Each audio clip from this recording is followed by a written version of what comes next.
le protocole Queen's. Concernant les tumeurs, nous devons être familiarisés avec cette terminologie. Et ici, nous avons le cas d'hypertrophie qui augmentation du volume cellulaire et hyperplasie. Augmentation des cellules, métaplasie, changement réversible des cellules, dysplasie, trouble du développement de la cellule et néoplasie, modification génétique de la cellule germinale chez les organismes vivants.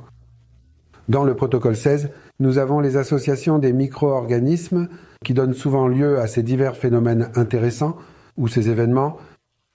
Appelés tumeurs, ils sont reconnus. Et ici, nous avons ce que nous pouvons demander comme infiltrat, transsudate, exsudate, custe, abcès, atrophie, etc. qui apparaît dûment graphiqué. L'important ici, voici comment nous allons procéder pour résoudre ce type d'événement en toute efficacité que nous rencontrons. Le protocole 17. Analyse de la liste d'événements comme infiltrat, exsudate, kyste, abcès, dysplasie selon la liste fournie. La partie la plus importante que nous devons demander, c'est tout. L'événement commence. Et l'événement peut commencer dans la zone du crâne, dans la zone de la colonne. La colonne vertébrale comprend les régions cervicales, dorsales, lombaires et sacrées. Peut débuter dans le médiastin, dans le diaphragme du côté droit, dans le diaphragme du côté gauche humain, ou dans le pli inguinal du côté droit de l'abdomen, ou du côté gauche. Ici, nous avons deux parties. Supposons que nous avons un cas d'abcès mammaire à traiter, et cela, nous devons le gérer.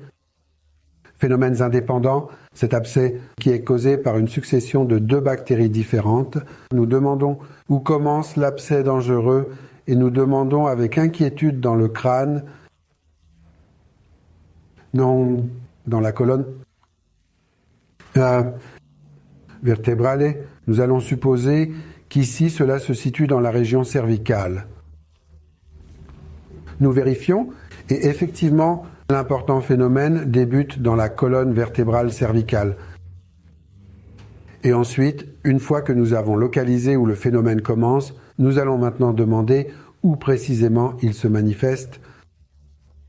Liste que vous avez ici également. Avec le même schéma, nous allons vérifier. Cela commence dans notre crâne.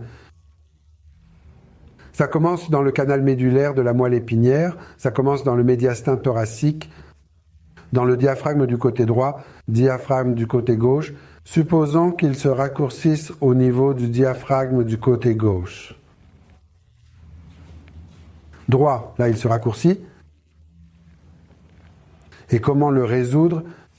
Autant, où commence le phénomène? Dans ce cas, c'était la colonne cervicale.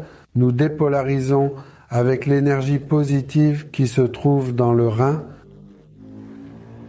Et dans ce cas aussi, dans le diaphragme droit, où cela se manifeste,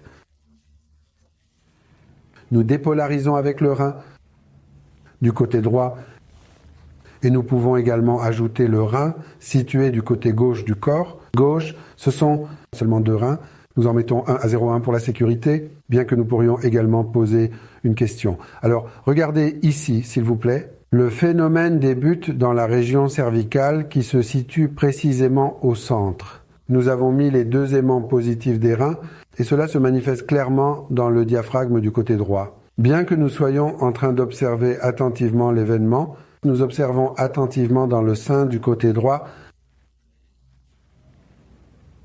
Ce système de cette manière doit être appliqué lorsque vous rencontrez des phénomènes POCAS qui apparaissent dans la liste des associations de type infiltré, exsudate, abcès, déplacement, etc.